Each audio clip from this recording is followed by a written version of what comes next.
Why, hello there. For the Halloween season, I decided that I wanted to take on a project that I had no idea what I was getting into for. This project being that I was going to watch 31 movies in 31 days. Because October and spooky month and I love Halloween. Going into this, I didn't realize how hard it was actually going to be. But in the end, I did it. In this video, I reviewed and rated all 31 of these movies. Not gonna lie, sometimes the reviews are a little bit off, sometimes I get very tired, I don't look the prettiest. The camera quality might be bad, the audio quality might be worse, but all in all, I had a lot of fun doing this. So without further ado, here is me watching and rating 31 movies in 31 days.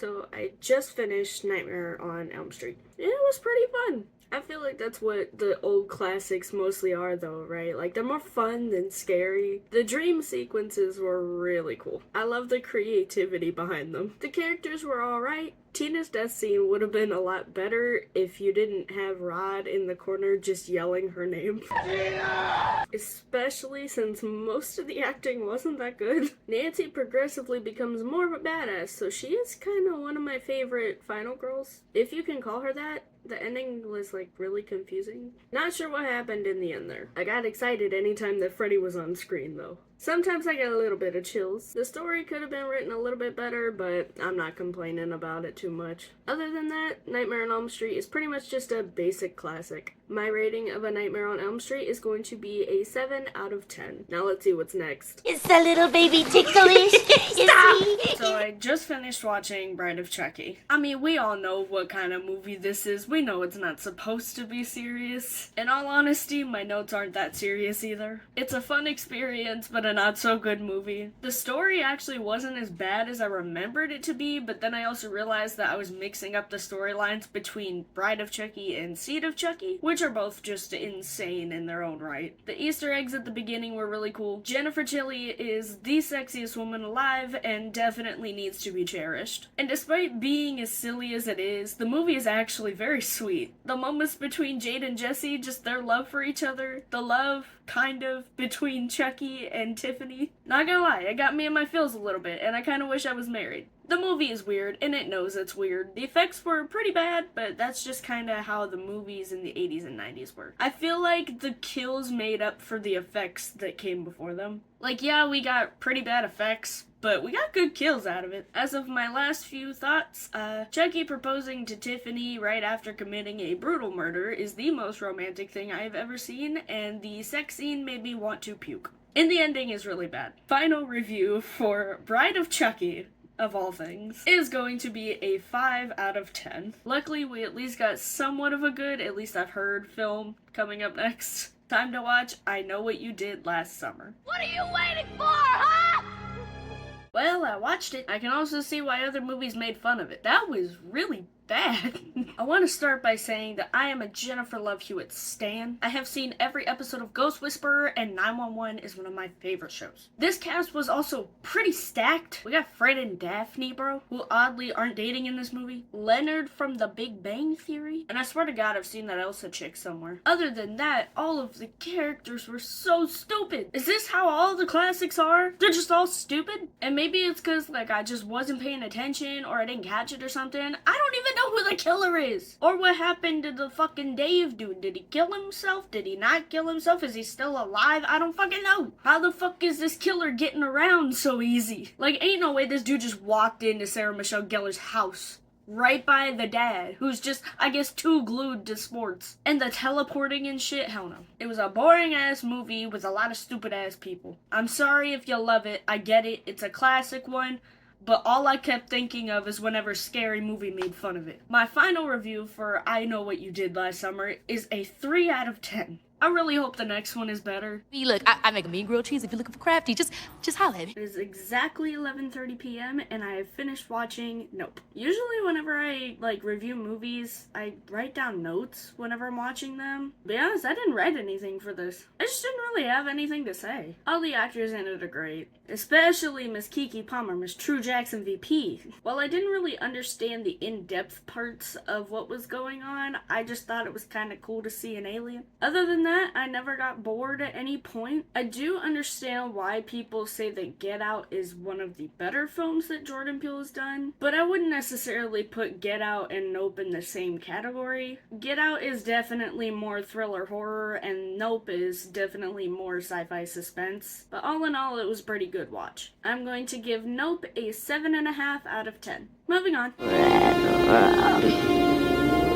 Oh boy, am I about to be hated for this one. I was not necessarily a fan of The Shining. I don't necessarily think it's a bad movie, I just feel that it's very flawed. Now obviously going into this, I knew about all the iconic scenes, you know, the Here's Johnny scene, the elevator, all that. But I feel like the only reason that most of the people bring up those scenes is because there's nothing else to this. When it comes to Jack progressively losing his mind, I'm okay with them doing it in the way that they did, like very fast-paced, but if he's gonna lose his mind fast-paced, your movie better be the same. There was no reason for that movie to be 2.5 hours long. And what started out with an interesting storyline and focus point on Danny eventually just faded out. At the start of the movie, Danny is what kept me interested, and then they just stopped worrying about his ability. You only really see bits and pieces of it not being explained. When Dick comes to the hotel and he dies,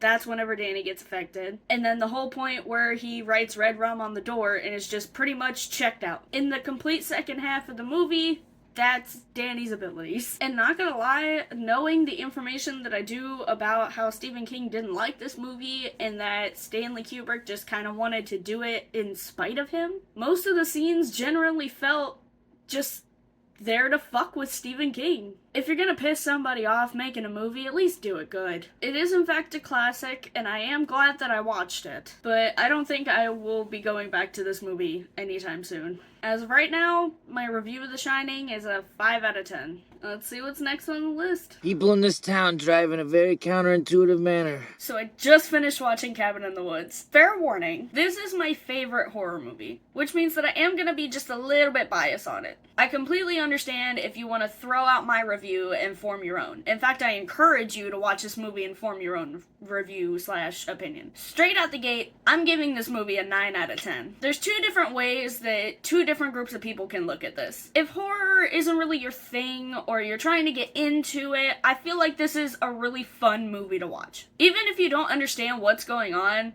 Cabin in the Woods is just a fun, every-year horror movie. If you're a fanatic of the whole genre, and you understand a lot about how the genre works, this movie is for you. It is such a love letter to all things horror, whether it's video games or film. And just a love letter to all the fans of the genre. The comedy is great, the kills aren't too gruesome, so even if you're not really into horror movies because you're worried that something's gonna give you nightmares or make you throw up, you don't have to worry about it here. At least until the end. While I will constantly give this movie praise, there are some things that I did notice on my rewatch that kind of needed a little bit of explaining. We get insight that, you know, the characters are turning into the stereotypes that they are because there's a little bit of background magic going on. But I wish that they would have given us an explanation on how each character is becoming their stereotype. Because as far as I know, they only did this with Jules' character. It is explained through dialogue that the hair dye that she used was actually planted by the people who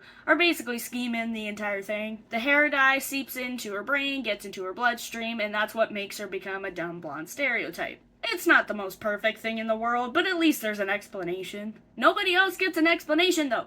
I also wish that we would have been given a little bit more information on why Marty didn't fall for all of this stuff. It's kind of implied that he smoked his own stash instead of the ones that they wanted him to smoke. But to be honest, it's only really implied if you understand the genre. Or if you just kind of assume. But at the same time, how was he able to smoke his own stash if they've been keeping an eye on these kids for God knows how long? A couple of loose threads that could have just been fixed with a little bit of storytelling, but to be honest, it's completely understandable. The entire team had a bunch on their hands, especially whenever it came to the creativity and the design, especially of all the monsters. If you don't like it, that's understandable. But God, do you need to give this movie a chance. Think of Scary Movie, but still in the horror genre. This is definitely on my list of need to watch every Halloween, because it is just so fun. It is a fun experience. Please, if you have not, go watch Cabin in the Woods.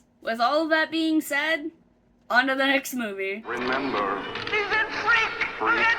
Welcome back. Absolutely nothing has changed. I just finished watching Sisters. Before I start my review, I just want to get something out of the way. Racism is bad. Don't do it. Unfortunately, it plays a pretty big part in this movie. As in, the whole reason that the police don't want to investigate the murder that happened. The beginning and middle section of this movie are actually pretty interesting. It's very much less of a horror vibe and more of a murder mystery kind of deal. Except for you already know who committed the murder. The ending is a bit confusing. And it was also kind of boring. At least, like, the start of the ending was boring, and then the actual, like, ending was just more so just straight up confusing. It went from private investigator just kind of disappearing to actual, like, article writer going to an insane asylum and then getting put inside a insane asylum and then hypnosis. And then that's about it. I'm gonna give Sisters a 5 out of 10. If you like old 70s kind of thriller slash mystery, then this is a pretty good movie for you. While I do enjoy some oldies and classics, this one was just not for me. Let's see what's next. They're coming to get you, Barbara. Forgive me for the moment because I'm not at home and I left everything that I needed at my house, so this is pretty much what you're gonna get right now. I finished it. I watched Night of the Living Dead, and I mean, I liked it. The best way that I can describe it is that, you know, it's got that old movie black and white kind of feel, but you know, it's not the best thing. There was a few things that I noticed that were a bit off. Maybe this was just because of, like, you know, old movies going on to streaming services, but sometimes the sound would just straight up cut out. That is a thing that I can forgive. But, you know, the acting isn't the best.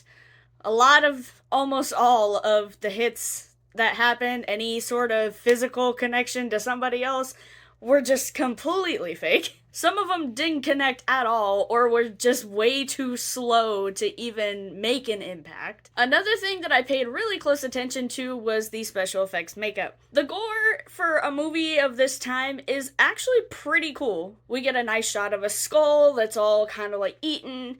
There are a lot of different shots of the zombies eating different parts of flesh, which I was kind of surprised was left in there for a movie that seemed so plain. But there were also some things that I noticed that weren't good. For example, on Mr. Cooper's face after he gets punched by Ben, you're supposed to see a bruise, but it's not necessarily a bruise. It looks more like scarring or burn tissue, as opposed to how Barbara's face looks after she gets slapped by Ben, which, I mean, Ben's kind of abusive in this movie. The bruise on Barbara's face, 1, doesn't even look like it is supposed to be a bruise. 2, is in the complete wrong spot. And 3, if she got hit the way that it looked like in the movie, there shouldn't be a bruise at all. Now, because this is an old film and George Romero is so well known, and this film basically, you know, just kind of started a whole franchise of different zombie films, this was the beginning. I am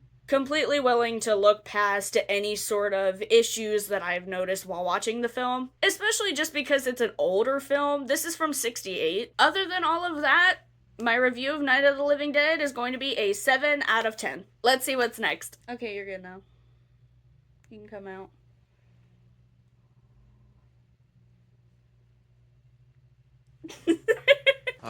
Cutting off their heads tends to work, ripping out their hearts, and skinning. Okay, so we just finished Hansel and Gretel Witch Hunters. I want you to speak first.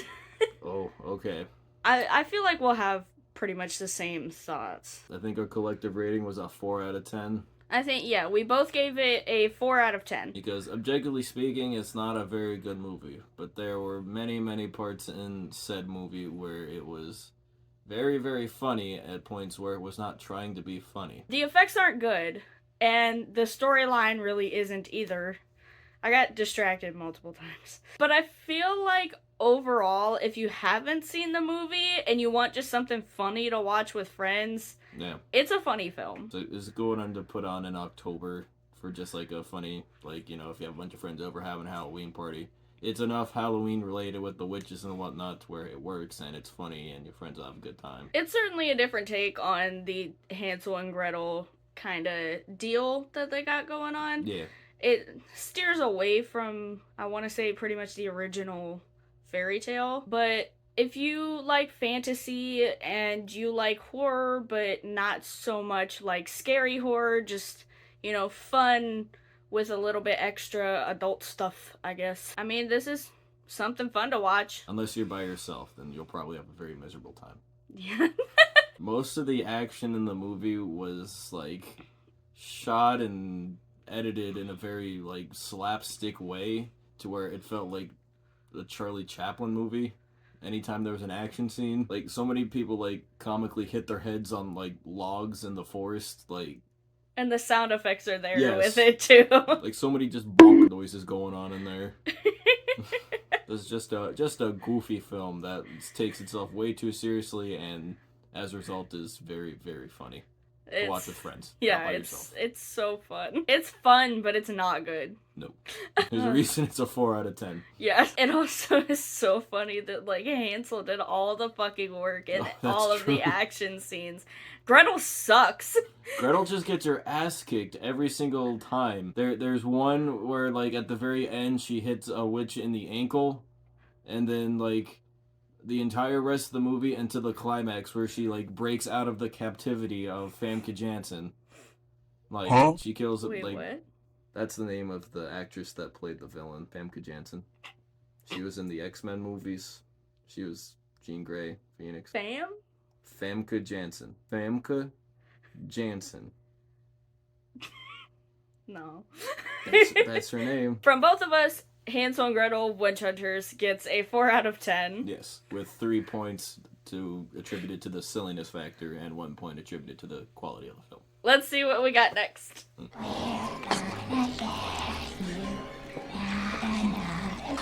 Whoa, we're in a closet. Yes, my closet. We just finished watching Evil Dead 2013.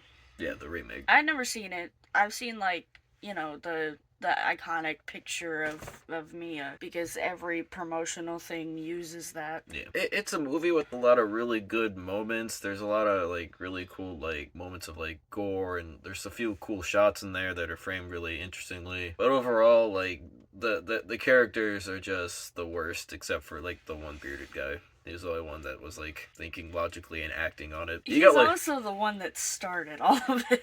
I was getting to that. As you say, however, he's the one that caused everything by reading the book. So, no character in that movie really deserved to live.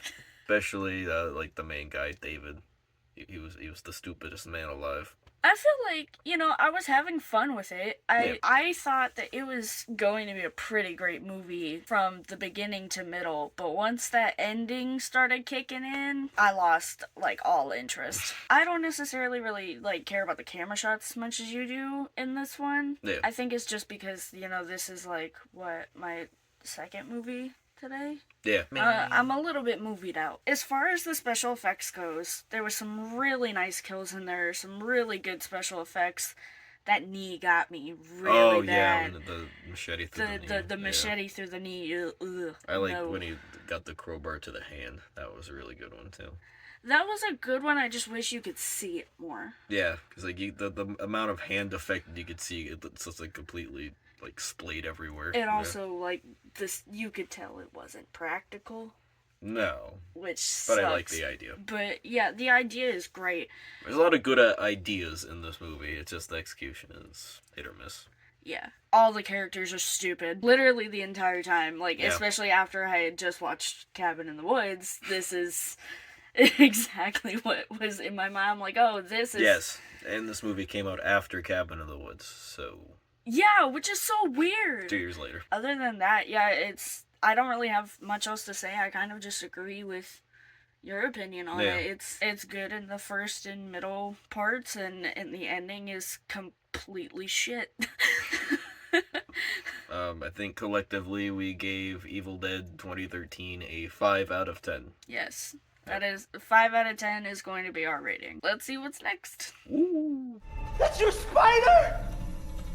Why didn't get a fucking dog! Surprise, I'm in a different place. I just finished watching Sting, and I'm very glad that I didn't pay to see this in theaters. I really didn't like this movie, which is crazy because I thought I was really going to. Really, all this movie ended up being was just a bunch of random things that they introduced to you in the beginning of the movie that really didn't end up making any fucking sense by the end. I thought that all of the random weird things that they were doing at the beginning of the movie were going to be like just a different take on a spider film, but what it really ended up feeling like was just loose ends. It's almost like the movie is showing you these things but also simultaneously telling you just go with it. And there was something about this movie that I cannot tell what it is, but something just felt so off. Some things were really just hard to understand and very confusing, like the family dynamic that they had. You couldn't tell if Charlotte was being sarcastic with her moods or not. Ethan felt like the sane one the entire time, and the mom just felt like she was either confused, not there, or had her head up her ass. And then whenever the movie tries to take this argument, if you can even call it that, and push it on the viewers,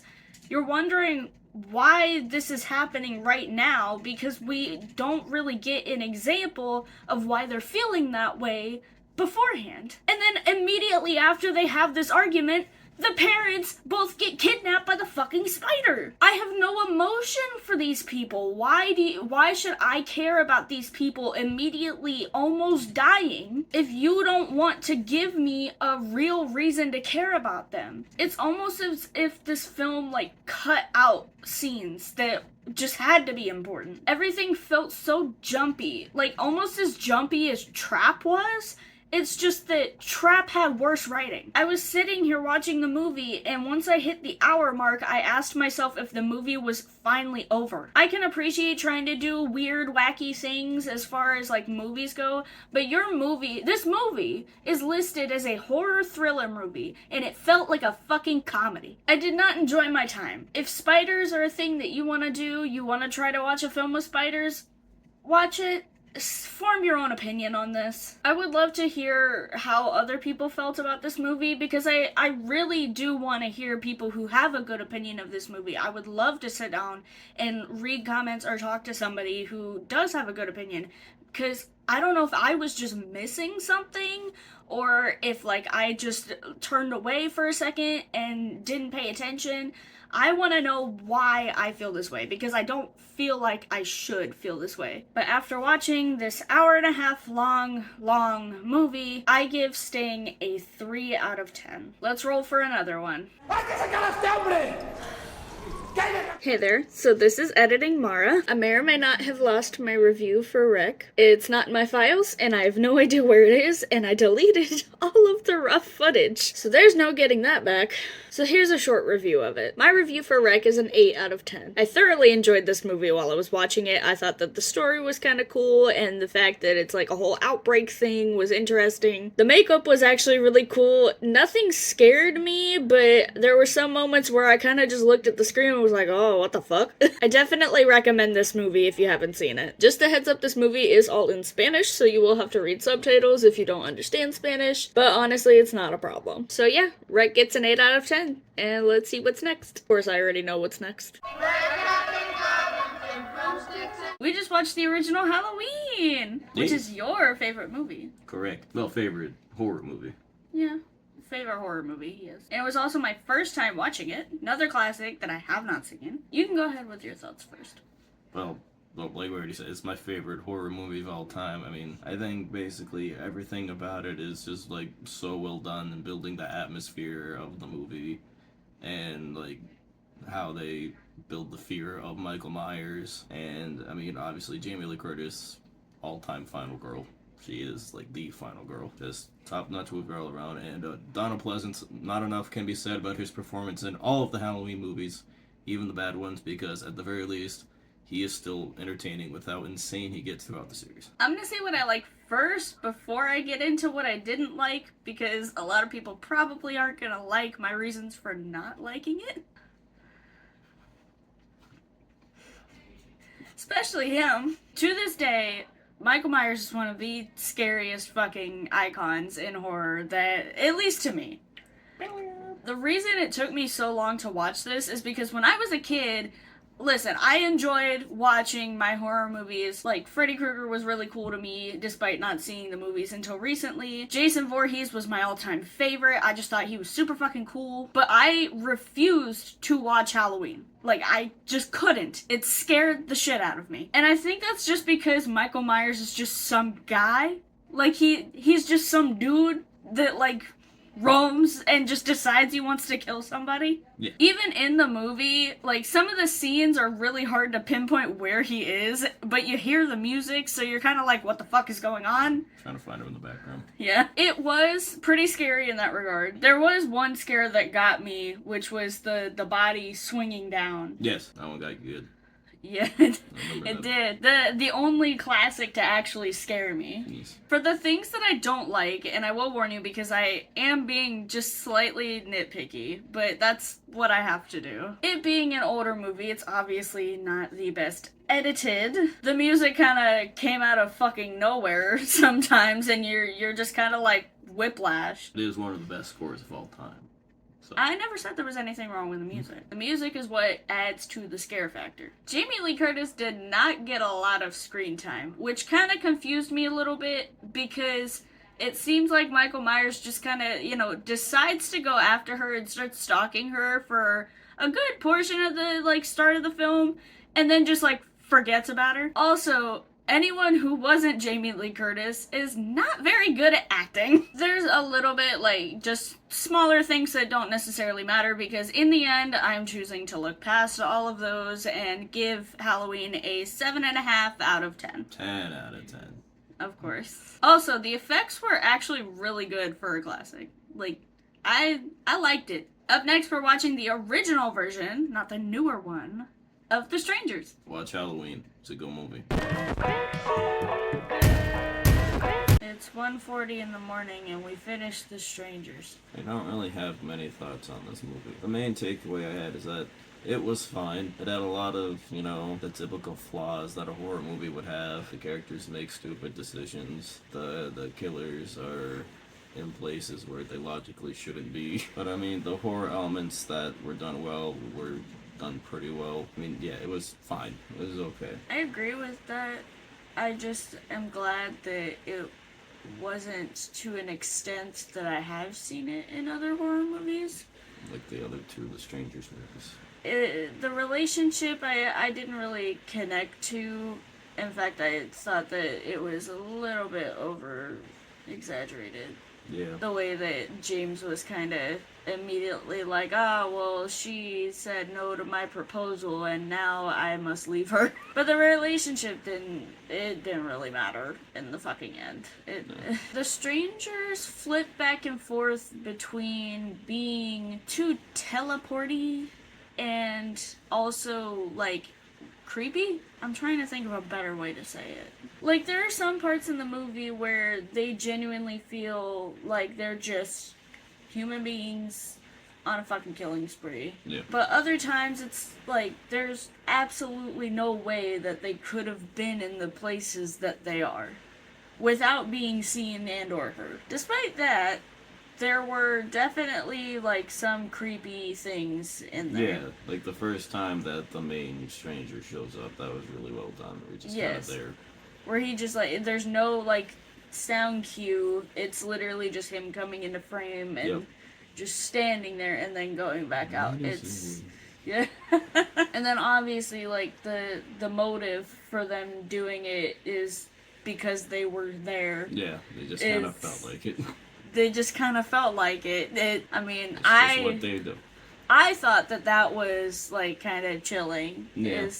Because you don't have some grander scheme of things. You don't have some dumb villain that's immortal trying to fuck everything up. No, it's literally just we just wanted to kill you. I didn't like the ending, how she was still alive.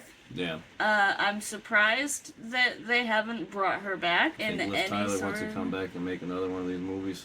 No, which is surprising because she was actually really good in this movie. I'm surprised that they haven't brought her back, but I didn't like that she was still alive when the kids found her in the end. I thought that was stupid. Like, no way you're still fucking alive. No, you're not. After being stabbed God knows how many times, and then, like, for the day to just pass on. Yeah.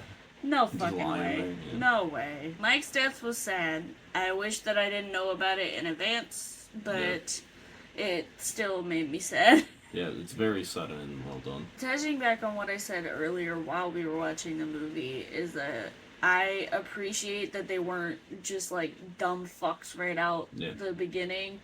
Like, they started out thinking kind of rationally. Whenever they were suspicious of what was going on, they had a little bit of brain cells, you know? And then as the more dumb decisions that they made wasn't because they were just dumb for dumb's sake. It was because they were, like, actively mourning somebody that they just killed that they loved. And also, they're trying to escape being killed by these three people. Yes. So, I appreciate that they weren't just dumb for dumb's sake. What is your rating for The Strangers 2008? 5 out of 10. Oh, really? Yeah, just mid. Oh, okay. What do you got? I was gonna give it an 8 out of 10. Really? That good? It went down a notch whenever she came back to life. Better than Halloween? It scared me a little bit. So did Halloween. This scared me more than Halloween. What? It scared me more than Halloween. I just felt unsettled the entire time. I was like, what the fuck's gonna happen? Fair enough. It got to me. I don't know how to explain it. Fair enough. I can see inside your mind and you are not happy with my decision. But it's your decision and that's okay. We're gonna go to bed and see what's next in the morning. Yeah. You just stand there with your 22-year-old skin and your tits like rock. I think Death Becomes Her is going on my list of what to watch every year. This movie was not so much horror, but it is funny. It does give off spooky vibes, and there is, technically dead people. Meryl Streep is, like, the best out of the main three. Her performance is great, and she just made me giggle so much. I don't really have much else to say on this film, though. For me, Death Becomes Her gets a 8 out of 10. Let's go watch a movie you've never heard of. Oh, I've got extra. Why don't y'all come over? So we watched Stranger in the Woods. It's a 2024 movie that I had not heard of. I didn't see it in theaters. Didn't even know it was a thing. Nope, not at all. And it doesn't have a critic score on Rotten Tomatoes, so clearly not many people have heard of it at all. Which I kind of understand why. Yeah. I'll let you explain your piece first. So, Stranger in the Woods, it's not really a horror movie. It's basically just a thriller. There's a lot of weird editing choices, and the progression of the plot, it's got a progression that makes sense until it just suddenly stops making sense. Like, when do we get into spoilers? Okay, so spoilers. So there's this guy, Sam, who's our main character, Olivia's best friend.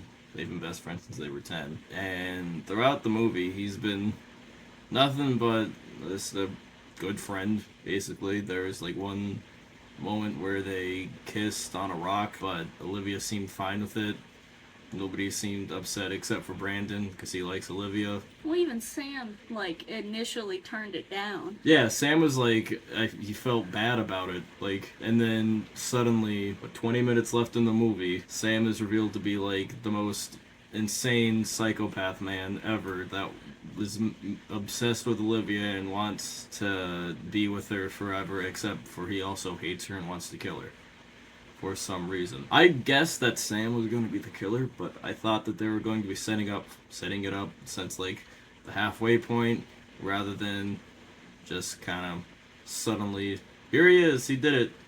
Because I could see a version of this movie where they do build up Sam, slowly becoming more and more off. It's just a sudden switch, and it's so weird when it happens. Just a lot of weird choices were made in the making of this movie, and it pretty clearly not the most experienced filmmakers Yeah, just a odd movie. This movie had so much potential. And it's sad because you can see it. You can see where the potential lies. The characters weren't bad. I didn't find any of the... Well, I found Olivia annoying at some point. Olivia was annoying, yeah. But all of the characters, they weren't bad people. You know, they are just flawed like everybody else. They're human. Yeah. They weren't making dumb decisions. They were just acting on what they as a person would do. Yes. It didn't feel like they were being dumb for dumb's sake. No. There were a lot of those slow motion, very cinematic, edited shots that really didn't need to exist. No, this unnecessary amount of the movie just like slowing down and having like almost whimsical music playing in the background. While like Olivia's running for her life, like or like she's having flashbacks to her suicide / attack thing that happened, and it's still just like whimsical like dream sequence music, like slow motion or like it's an interesting choice. But really, other than that, there just wasn't build up at all to your villain. No. Like, how are we supposed to just believe this, especially after earlier? Like, yeah, he was being an asshole, but he, like, was nowhere near fucking psycho killer level. He was just an asshole.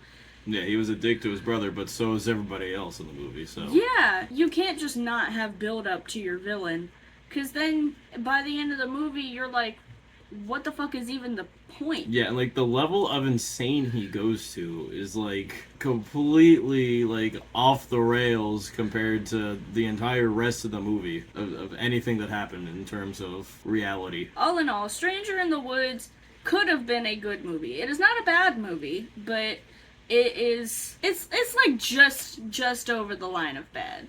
Like, it's so frustrating. Yeah. Stranger in the Woods has potential. It is very flawed, but at the same time that kind of gives me hope, because like there is something there that can be taken and improved on, and hopefully that is what happens in the future. Not with a sequel. Don't fucking do that anymore. For me, Stranger in the Woods gets a 4 out of 10. And I give it a 3 out of 10. Let's see what is coming next. I'll be right back! Ignore the man in the background. I promise he's not dead. I got to watch Scream for the first time, which I'd been meaning to watch it. I just really hadn't gotten around to it. But I'm actually really glad that I did. Going in, I already knew, like, what the twist was, which I guess kind of ruined it for me, but I wouldn't say that just because it let me focus on more of the other stuff in the movie. Mostly just, like, how clever some of the lines are, and also some of the jokes were, like, really funny. But even if I didn't know the twist, I feel like I probably would have been able to figure it out, just because, to me, it just felt easy to see. Billy and Matthew Lillard's character, whatever the fuck his name was, they just acted insane from the beginning. They both seemed like psychopaths. But other than that, I don't really have much else to say on it. I'm gonna give Scream an 8 out of 10. Next is going to be the original version of Halloween.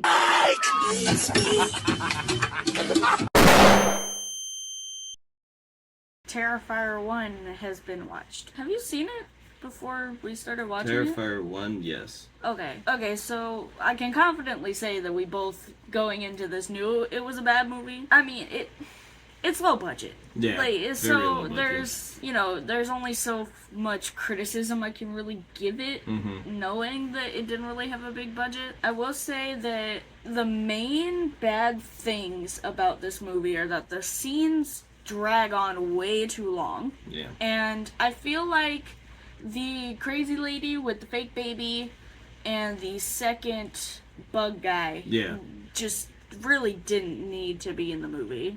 No, they just needed more kills. And they wanted the visual of art with the boobs and the hair. And see, if they wanted that visual, I feel like they could have just done it sooner. That's really the only bad things about the movie. It's just that there's such big parts that, make it so low rating. Yeah, there's parts that just really drag and makes the movie feel longer than it is, because it's not even an hour and a half, but certain parts will make it feel like it's way, way longer than that, like 2.5 hours, not But like it's kind of obvious that they needed to kind of stretch the runtime because they had their kills that they wanted to do in the movie, but in between them they just kind of had to pad it out with these scenes that last longer than they probably should because they just didn't have the script to actually have a full feature-length film.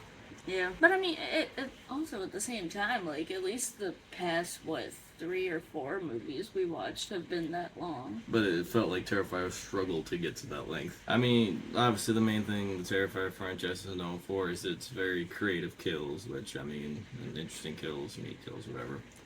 And obviously those are there. I mean, if you like gore, right up your alley.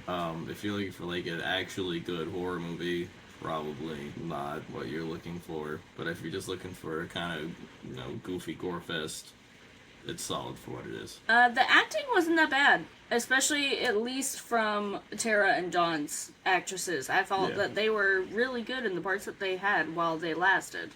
You know, obviously, art. David Howard Thornton is a just mastermind of Art the Clown, which... Yeah.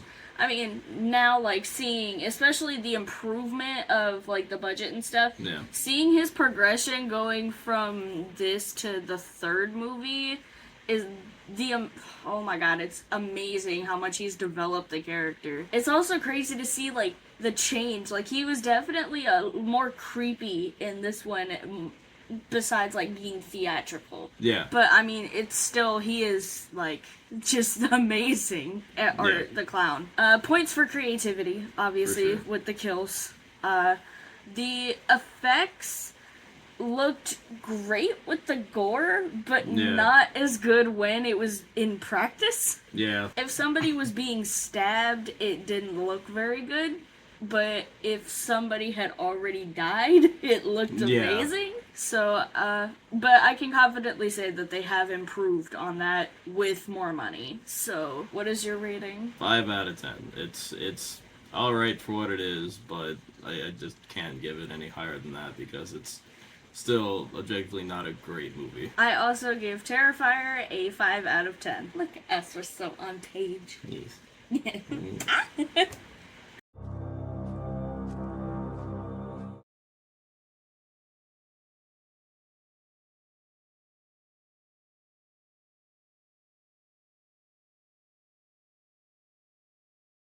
And it's your house full of drugged out freaks?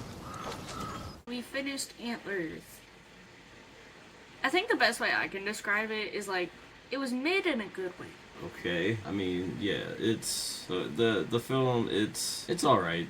You know, it's a plot that you've probably seen before in some shape or form. You know, the story beats or story beats you've seen in other, you know, small town horror movies.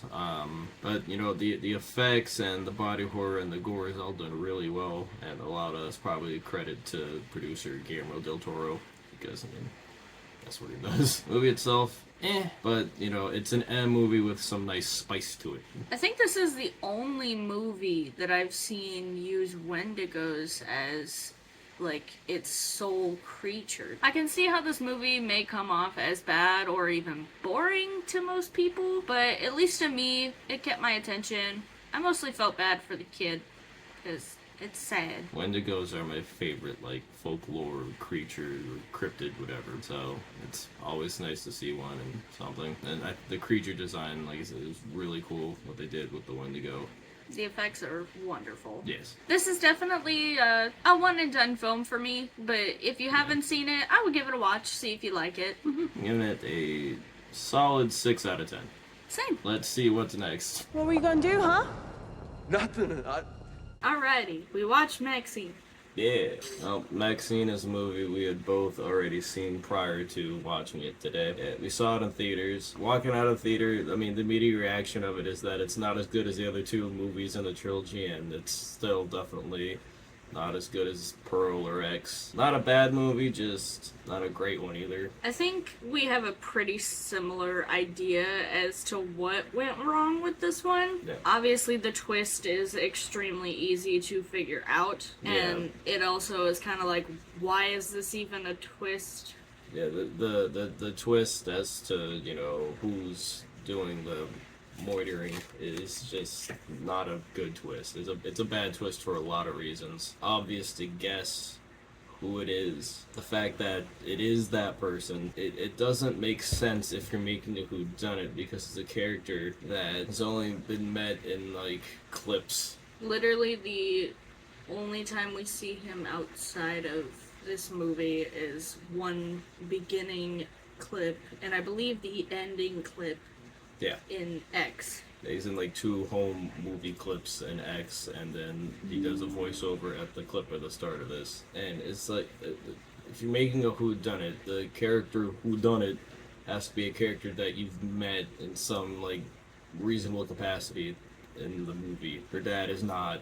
He doesn't show up on camera until he's revealed as the person murdering people. Really? I just don't like how it's written.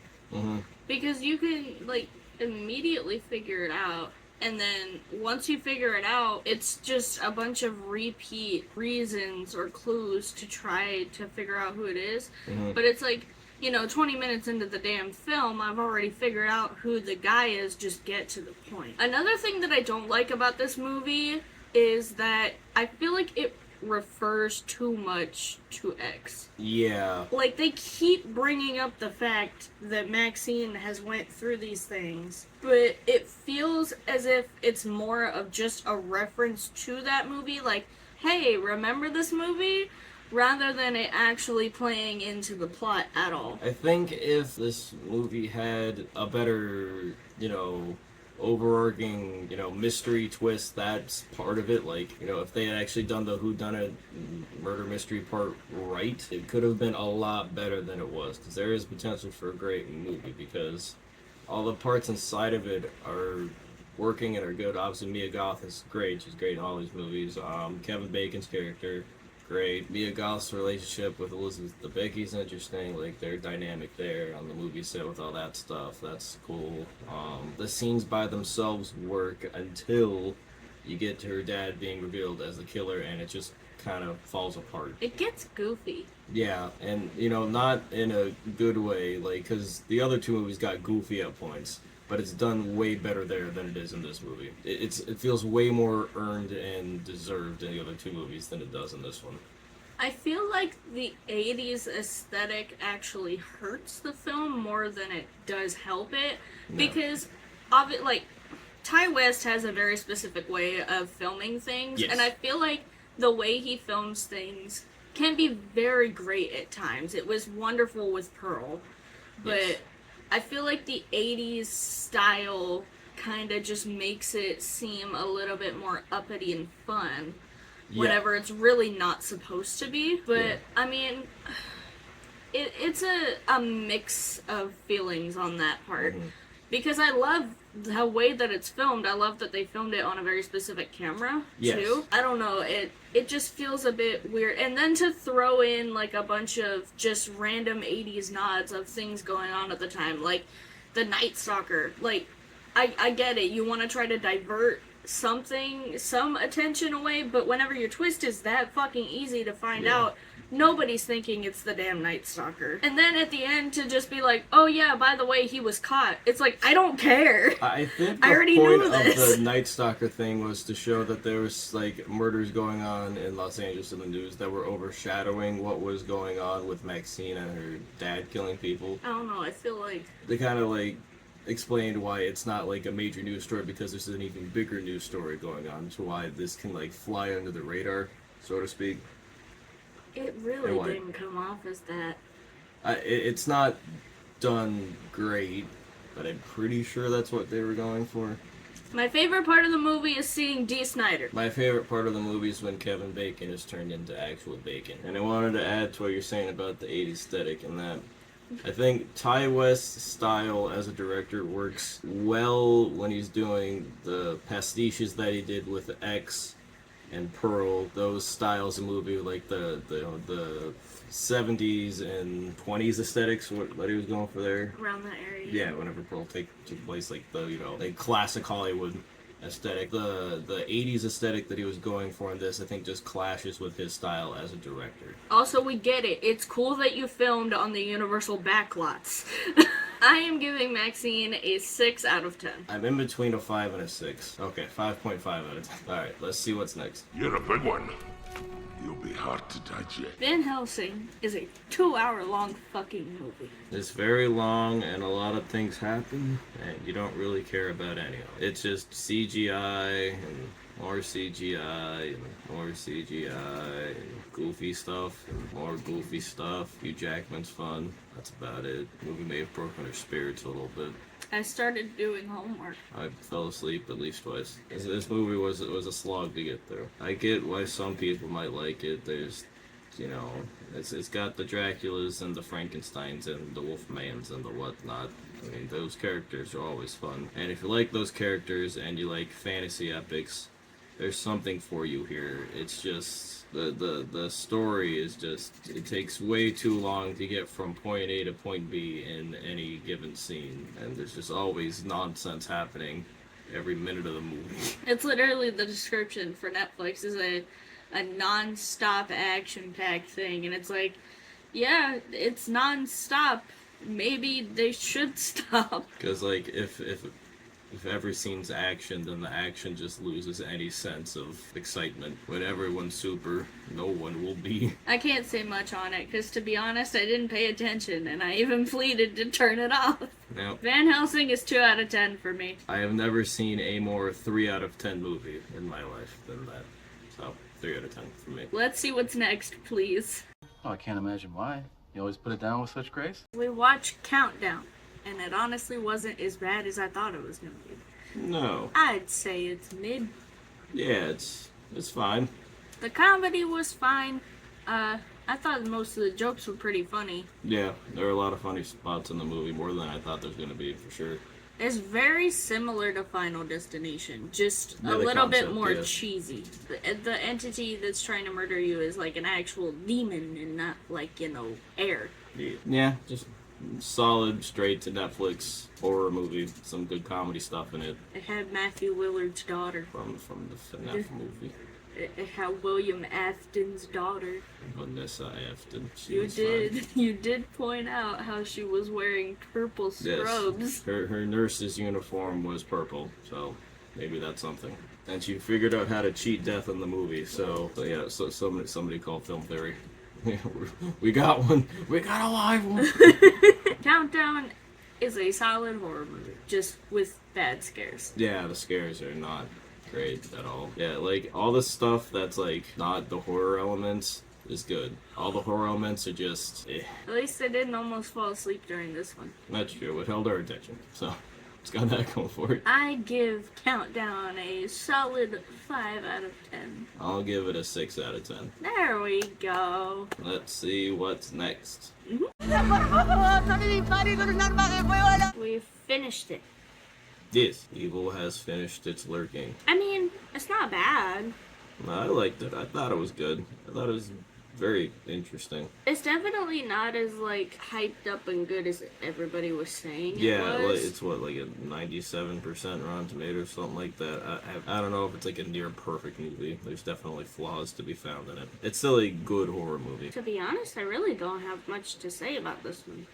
I feel like I need to watch it again to fully understand it because it's a foreign language film, so I was paying a lot of attention to the subtitles and feel like I probably missed a lot that was happening on the screen while I'm trying to read dialogue. And just in general, it feels like one of those movies that you need to watch twice to fully get what's going on. Yeah, I do feel like I was kind of just, like, missing some stuff, but a simple rewatch should be able to cover anything that I missed. Yeah. I like that there were a few what the fuck elements. Oh, yeah. At least for me, and they didn't get you as much as they did me. There's a lot of really cool, I guess, gore spots, I guess, right? Effects. Yeah. A lot of it, like the suddenness of it, like, and like the build up or lack thereof towards it made the scenes with the gore really effective. Other than that, I really don't know what to say. I mean, it's a good movie. Watch it. I'll give this movie a 7 out of 10. I am giving it an 8 out of 10. Alright, let us see what is next. Found this tied to a tree back there. Somebody did this. We watched Wrong Turn. Yes. It's not great. Yeah, if you know anything about Wrong Turn and its ensuing sequels. You know that, Wrong Turn is not exactly an innovative franchise. It's every redneck forest people kill you with, redneck weapons in the forest trope you've ever seen before. It's the same story of a group of people get killed by invincible, crazy people. Yeah. Just this time it's in a forest, and instead of like it being a group of friends, it was just a group of passerbys. Pretty much, yeah. But that's another classic knocked off of my list, so. Classic. Yeah, I mean, really not much to say about this movie at all. It's Wrong Turn. I like that it was short. That's true. First movie we watched today. Yeah, which this is our 5th movie in a row. And we still got at least 2 more, so. So if we're a little low energy, that's why. My rating for Wrong Turn's going to be 3.5 out of 10. 4 out of 10. Okay, I almost said 4. Let's see what's next. Always check your candy. We watched Trick or Treat. Honestly, I love this movie. Like, oh yeah, it was my first time actually like watching it. I knew everything that happened in it because of like, people who, make reviews and do the kill counts and the found flicks and whatnot. But no, I honest to God, like, love this movie so much. Mm-hmm. It is such, like, an every year watch. Yes. Like, you have to watch it every year. It's so fun. Yes. This is an all-time Halloween classic, for sure. Top 10, if not top 5 Halloween movies of all time. And the way all the little separate stories intertwined with each other, and especially at the end, when it all, like, goes back to the start, it's all just... so good. What can you say about Sam that already hasn't been said? Love Sam. Sam's the best. Yes, Sam is so cute. He's adorable. The only thing that I really have a gripe about is whenever we get to the end where the bus driver is being chased around his house, at that point I kind of felt like it was just slightly repetitive. All of the seeing the different scenes play out in different perspectives. But that was only because, like, the scene where we see him get attacked in the window was pretty much all the way at the beginning of the movie. So we watched that play from the principal's perspective, and then we watched the rest of the movie, and now we're seeing his perspective. It felt a little bit too spaced apart. I still like the fact that all of the timelines connect, and I thought that was a really cool element that I haven't really seen in any other horror movie. But this movie is just so fun. If you haven't seen it, you really need to watch it. Oh yeah, and then watch it every Halloween from that point on. Yes, this is going on, like, we need to make a list. Yes. This is going on our list of watching every year for Halloween. Yep, 10 out of 10. Cannot possibly recommend it more. I'm gonna give Trick or Treat an 8.5 out of 10. That's a high 8.5. We're gonna try to shove one more movie in for tonight. Yep. And hopefully we don't pass out watching it. Hopefully. Let's see what it is. I told you, he's not a cop. He's a bottom feeder. It's 1:30 in the morning. Don't fucking laugh at me. And we finally finished Saw. Our 7th movie of the day. Another movie that I think a really good movie. It's always interesting to see, like, where the Saw series started and then, like, think about how it progressed into what it became. Because it's just such a different movie than the rest of the movies in the series. Another horror classic. Created a new icon when it came out. I enjoyed most of the film. I feel like once it got closer to the end, it really dragged on. But maybe that's just because I'm tired, and I was kind of just wishing for it to end. Mm-hmm. The twists are done pretty well. They come out of nowhere, but not in a bad way. It's twist on top of twist on top of twist. I really think that they did it well. Mm-hmm. Yeah, like the big one at the end. I mean, it's an all-timer. Up a twist, and he just kind of stands up, and it's like, whoa. The effects are pretty good. I don't really have anything bad to say about any of those. Yep. I am kind of curious as to what the film would have been like if they would have just done the movie in that room. Mm-hmm. So I think if that would be interesting to see as like either a fan project or something like that. My rating for Saw will be a 7.5 out of 10. And I am going to give it an 8 out of 10. Let's see what's next tomorrow. Yes, please. I wanna sleep. Yeah, for now, next is bed. Hey, you want a beer? Or do you want to smoke some pot? We watched Jason X. Yeah. It was a fever dream. It is one of the movies of all time. I've already seen it previously. Yeah, so yeah, I was gonna say, I figured you had. Yeah, I think the best thing that Jason X has going for it is that it knows exactly what kind of movie it is. That's true. I did comment how earlier I said I like how the story is just straight consistent the entire time. So even if like I got up and walked away for a bunch of times, but yet whenever I came back, I still knew at what point in the story I was at. So I didn't really lose track of what was happening. Very simple, straightforward plot, which is exactly what this movie calls for. Yeah, So, it's not long, about average length, an hour and a half. It's just getting Jason from point A to point B, whereas point A is the person he just killed, and point B is the next person he is going to kill in space. And that is basically your movie. I don't know how I feel about the kills in this movie. I felt a lot of them were really lackluster. Yeah. And my favorite being the girl who gets her head stuck in the dry ice. Mm-hmm. But really, that was the only, like, cool kill. Memorable one. I mean, I like the one where the guy's like dragging the top half of his body across the ground and like talking to the walkie-talkie or whatever. I guess so, yeah. That was cool. Yeah. The effects are obviously early 2000s effects. Yeah, so, you know, CGI is what CGI was at that time. Mm-hmm. So, not good. My rating for Jason X is going to be a 3 out of 10. I'm gonna say 4 out of 10. 3 out of 10. No, that's the wrong direction, buddy. You gave it a 3. 10 out of 10! 4 out of 10. 2 more movies left. Part of humanity has been judged. I am back home by myself for the last 2 movies that we have. I just finished watching Knock at the Cabin, and I really didn't like this movie. It has a lot of those new movie Shyamalan things that he chooses to do that are just not good. Some of the cinematography is kind of weird and feels like there's like they're trying to make a point, but there is no point to be made in it. They attempt to throw a lot of red herrings in there, but the red herrings don't, like, they're not strong enough to throw people off. Acting was decent. Rupert Grint, I love you so much, but, like, you cannot hold an American accent. After the movie ended, I did pull up, like, a few things about the movie because I noticed the ending didn't have a twist, which a lot of people are trying to say that the twist was them finding out that the 4 people who went into the cabin were the 4 horsemen of the apocalypse, but that's not really a twist because in the end, like,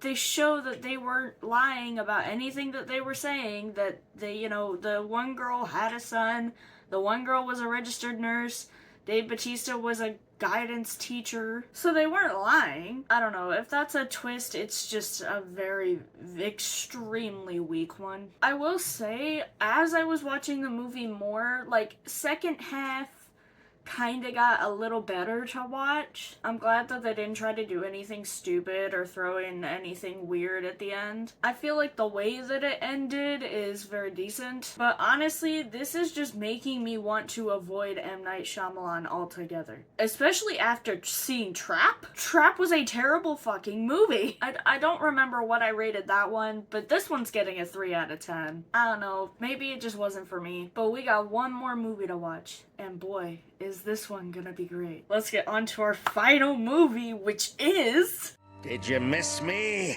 Oh, shucks. You're giving me... Oh, what's the word? Goosebumps.